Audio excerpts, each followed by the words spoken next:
মিষ্টি দই যেরকম দেয়া হয় সেরকম দেয়া হয়েছে বাবার কাছে। বাবাকে আজকে সত্যিই খুব অপরূপ লাগছিল।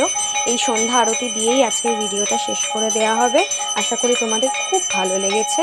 তোমরা সবাই বাবার কাছে আশীর্বাদ চাও, বাবা তোমাদের নিশ্চয়ই আশীর্বাদ করবে। জয় লোকনাথ বাবা।